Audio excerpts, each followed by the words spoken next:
Am I the a-hole for demanding my fiance take his daughter's house that she inherited from her dead mother? I don't know. I think the dead mother's wishes should be respected or fear the consequences. She could be haunted, bro. Or maybe just we just completely disregard the dead mother. I mean, If you disregard the dead mother, she will come to haunt you. I think that's Unless accurate. you do a seance Yeah. at a graveyard and give the necessary offerings. I think. Do you know what they are? What's the necessary offerings? The second toe of your mother-in-law. Has to be mother-in-law. 3 bales of mistletoe. Right. And the incense from a foreign land. No myrrh? No frankincense? Maybe Maybe a little bit in the 3 bales. Maybe a little bit. That gives like extra, like spice extra it up points. a little bit. Yeah, right? yeah. Spice it up, baby. So my 28 female fiance, 38 male, proposed to me last week. Hurrah! Congrats! You are now going to forever love each other. Forever. It's never gonna end. Nothing bad ever happens. Nothing bad will ever happen. Nothing bad ever happens on Reddit. That's right. That's what we've learned. I've learned that. Do you know actually like there's a ton of like death on Reddit. Honestly, that they just show. That does make a lot of sense. On the front page. Oh, on the front page. On the front page. There's people dying. Oh Jesus. Like car accident shit. Yeah. Or like car videos. Oh my God. That's crazy. I stopped clicking them because they're bad for your mental health. Yeah, the algorithm's probably given it to your. Oh my God. Yeah. Wow. Whew. Did not know that. We've been dating for 2 years. He has a 15-year-old daughter from a previous marriage. Ugh. What a drag. Yeah. Just kidding. Potentially, you never know. Nah, 15-year-olds are like out. Actually, no, they can be terrible. Yeah, 15-year-old girl, dude, that could be tough. Yeah, could be. Could be. But let's we'll assume reserve our she's judgment. Great. Yeah. No judgment here. And her mother passed away about 5 years ago, and I also have a 6-year-old son. Okay, so at least they're on equal yeah, ground. each is bringing a kid to the table. That's kind of nice, right? You both kind of know kind what of like to expect. like the Aztec offerings. No. Yeah, where like sacrifice a child. Yeah. Sacrifice the children for the good of the tribe. Each person brings a sacrifice. Absolutely. Not insane. saying that you should sacrifice your children. That's like what's his face? What was the joke? The modest proposal. The Modest proposal? Modest proposal is like it's like this guy was talking about how in the 1800s he was really like there was a lot of worry about overpopulation. That was like the global warming of the day. Right. Not saying global warming is not something right. That Yeah. That's what they were like worrying about. Yeah. Because like the population was exploding, and so his solution, which he called a modest proposal, was to eat babies. Wow. Yeah, dude, that was satire, but people took it seriously. Deep cut reference that I'm glad we got some explanation on. It would have gone over my head. It's like I read it like in like economics in like high school or something. Right, yeah. Wow. I forgot who wrote it. There you go. I think like it's not Adam Scott, but something like one that. of those guys. Yeah, you mean Adam Smith? Oh, Adam Smith. Adam Scott is the guy on the Parks and Rec, I think. Adam Scott, you know what? Adam Scott, come on the show and set the record straight. Did you write the modest proposal? We don't have the information. Yeah, and currently I think you want everyone to eat babies. So yeah, so please come on the show. Maybe we could do it in a pool outside. Ooh, that would be good. Did he go? He went on. He went on podcast, but outside. So I mean, look, he's on, pool boys. He's a fan of good podcasts, particularly ones that happen outside. Except we have a pool. Yeah, which is better. Which is much better. Much better than a table. Yeah, easy. When my fiance and I started to date, I noticed that his daughter had the master bedroom. And I find it weird because I've never, ever seen a child taking over the master bedroom before. But he brushed it off, saying that the house was hers, so it was normal that she slept there, with no further explanation. Did she not ask for any further explanation? I mean, we're about to find out. You think it's like the house is hers? You mean your 15-year-old daughter? Like the house is hers? What? Yeah, I do admit that probably would be confusing, dude. What a like trump card to have on your parents. They're like, go to your room. You're like, yeah, my room, my house, baby, yeah, like, my rules. Go to your room that I gave you. Yeah. Like that is literally the ultimate like reverse Uno or whatever card analogy you want to use. I thought he meant as an inheritance from when he passed away, which is still weird because he was alive. So basically, like he's like, okay. Basically, she thinks, yeah, I've willed you this master bedroom or this house. The house will eventually be hers when I die. because the husband owns the house, presumably. Interesting. All right. But either way, I didn't say anything because we were only beginning in our relationship and I knew it wasn't my business. Damn straight. But now that we're engaged, I said I wanted to move here to live together for a while before we decided on the actual wedding date. He said that we could do it or we could get our own house now because we will have to regardless. Don't they already have a house? So I asked what was wrong with this one, and he said nothing, but that this was her daughter's. To be honest, now I do get a little bit mad. I said it wasn't fair he called it his daughter's when we were about to get married and he was supposed to adopt my son. So now the house would be theirs, not only hers. I also said I wanted his daughter out of the master bedroom because that should be ours. She's making a lot of demands here. She is, but also it's like a weird scenario that he's not explaining. It's like, why do you say this? Your 15-year-old daughter has like domain of the house. Like, that's so weird. It's weird without any other further context, but she never asks for any further context. I guess seems like she's getting this context right now. Yeah, she hasn't explicitly done it. Okay, so let's see. Here we go. Getting juicier. He got a little nervous and said that the house really belonged to his late wife when she passed. And then the house became his daughter's. So his wife willed the house to the daughter, so it is and she hers. Passed. So it is. It's not like, oh, the dad's going to pass it away when he dies. She has it now. So damn straight she has the master bedroom, I guess. My house, my rules, baby. Yeah. She's all the everyone. Girls from high school are going to have a slumber party every day of the year. Dude, that's Imagine having a whole house at 15. Imagine having a whole house that like you own and your parents don't. Yeah. Like the power dynamic is just completely changed. Yeah, especially if the dad's like living in that house, right? Yes, and he's bringing his new wife into the house. Yeah, is he asking like, "Hey, like daughter, is it okay if we sleep at your house?" She's like, "Let me think about it. Rent is $4,000 a month. Get them per room, and I want you to buy all the alcohol for my slumber parties." I'm telling you, like it's such a trump card, right? Yeah, dude. I'm kicking you out if you don't buy me this. What do 15-year-old girls want? Elf Cosmetics. Yeah. Cosmetic. Ulta for sure. Ulta. Hydro flasks. Yeah, as you can tell, John and I can peer into the mind of 15-year-old. I'm not gonna. You know where we were going, so we're reversing from that. But you guys get it. Yeah, we're out of touch. We're empathetic. So he has enough money for maybe 60% of the house, but he said that we will have to pay off the rest together. So he's saying, hey, new wife, let's buy the house from my own dang daughter. It is hers. Yo, this is nuts. I was shocked and said that he could ask her daughter for the house because she's only 15 and he is her father. But he said, no, it is his daughter's. I mean, but his wife did give it to her. Like it is hers. He can't just take it away. No, he can't. Yeah. He can't.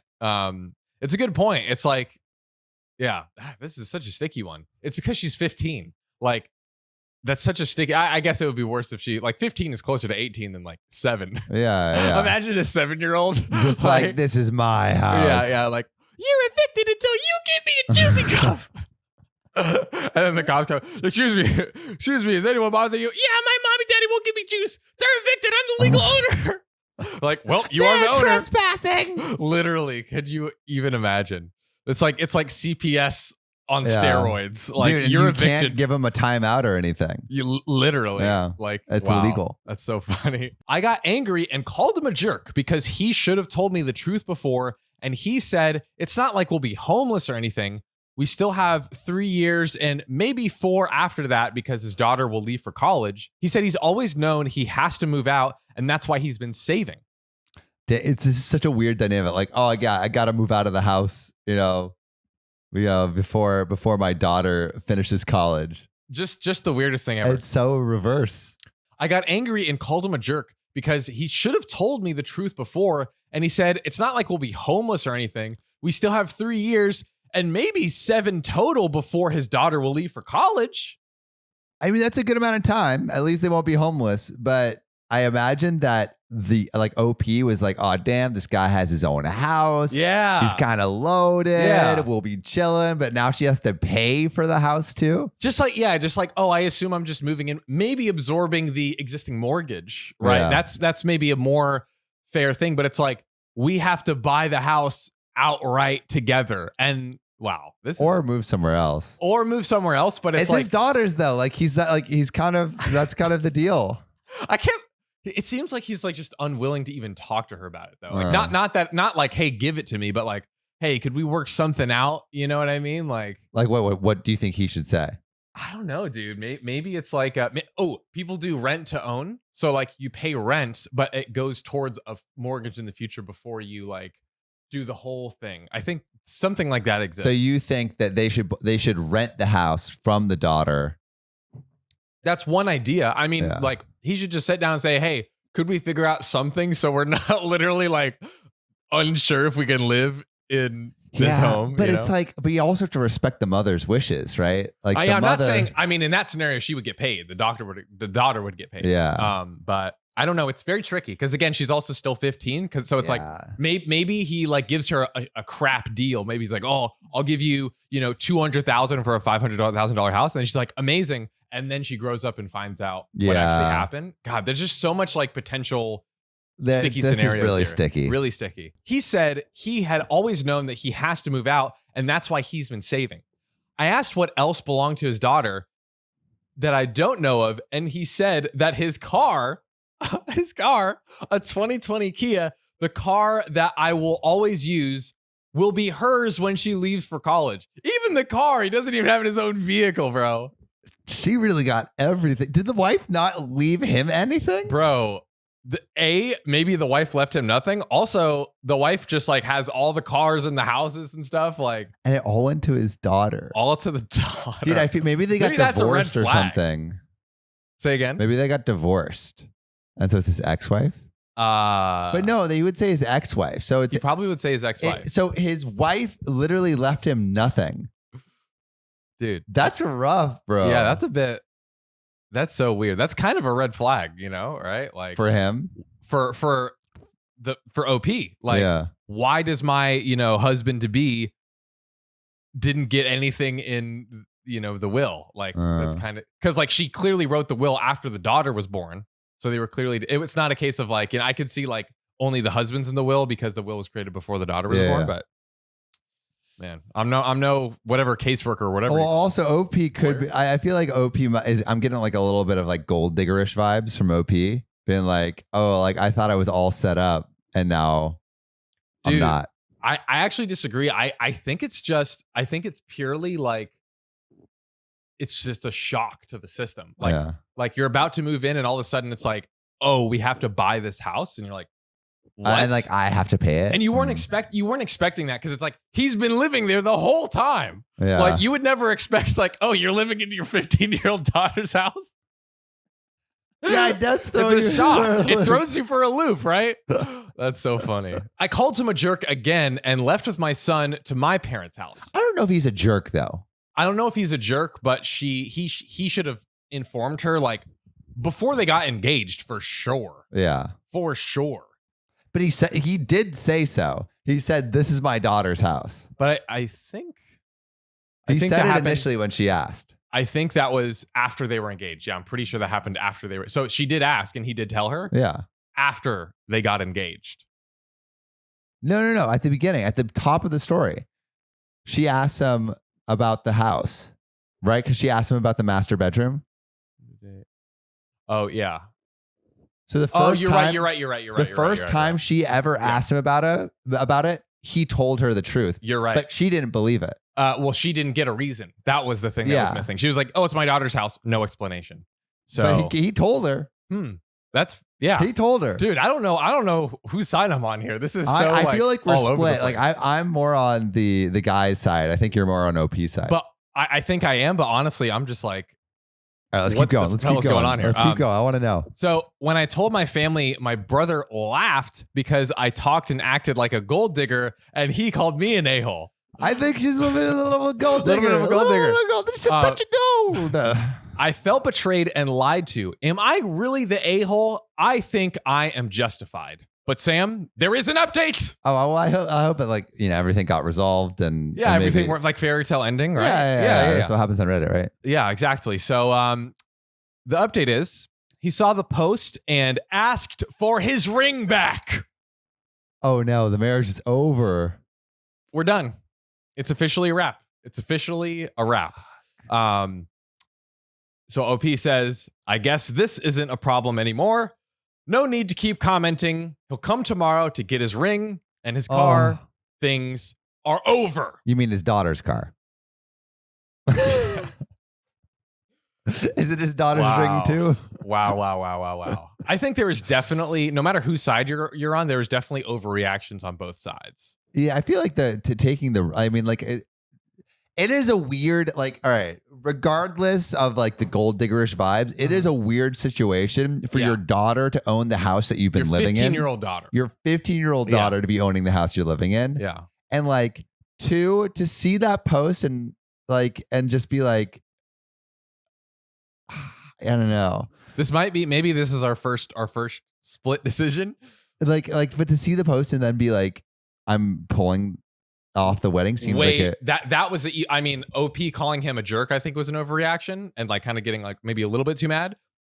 The fiance calling off the wedding, that is a massive overreaction. Yeah. Well, I mean, I guess like he could see it as like, I can't believe you would ask my daughter to like give the house or something. Yeah. Maybe he's seeing that as a red flag. I think calling like, it wasn't like, okay, let's like sit down and talk. It was like, I want the ring back. Yeah. Like, no happy endings here, my friends. Happy endings here. Be sad. Today I effed up by misusing a whiteboard for 1.5 years. Not good. Oh no, the whiteboard. I actually used to dude, what I used to do is I would always mess up putting a Sharpie on a whiteboard and then I would never be able to take it off. But the hack is if you draw over the Sharpie with a whiteboard marker, you can take it off. I bought a whiteboard when I moved into my new and current house. This is supposed to be the ultimate piece de resistance to my awesome new home office. Hell yeah, brother. Oh yeah, the whiteboard. Actually, John, you're a big whiteboard guy, so you see it.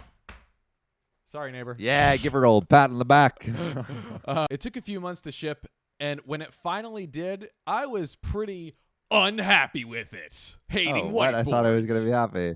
First of all, there is this big crack behind it, bending the metal in a very unsatisfying way. No, don't be unsatisfied with the whiteboard. But it wasn't that noticeable, so I didn't bother to send it back. The worst thing was that it was near impossible to write on it without leaving little ghost marks.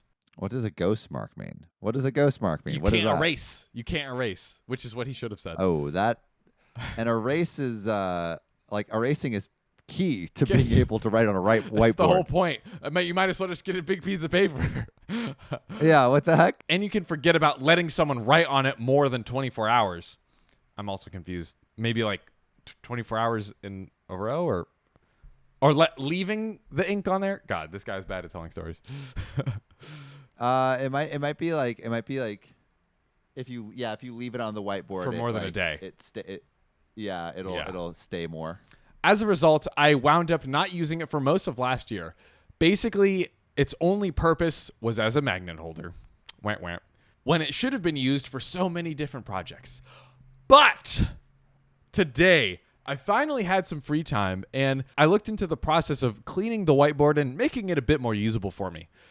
As I applied some of the store-bought cleaner, I found a small tear in some kind of plastic coating. I was weirded out. I freaked out and I ripped it all out and came to the horrifying conclusion that for the past 1.5 years, I was writing on plastic. He literally had a plastic cover. The plastic. He literally had a plastic cover. But dude, sometimes plastic be like that where you don't even realize it's there. And then like I had a plastic cover on this little remote thing. and I didn't even realize it was on there. And then like it got like really bubbly, and then I eventually like, oh my god, plastic's on this thing. I'm keeping mine on. I'm letting my scraggler stick on. But to close this out, Opie says 2 kinds of people. yes. But to close this out, Opie now says, I now have a brand new unused board sitting in my office. All's well that ends well.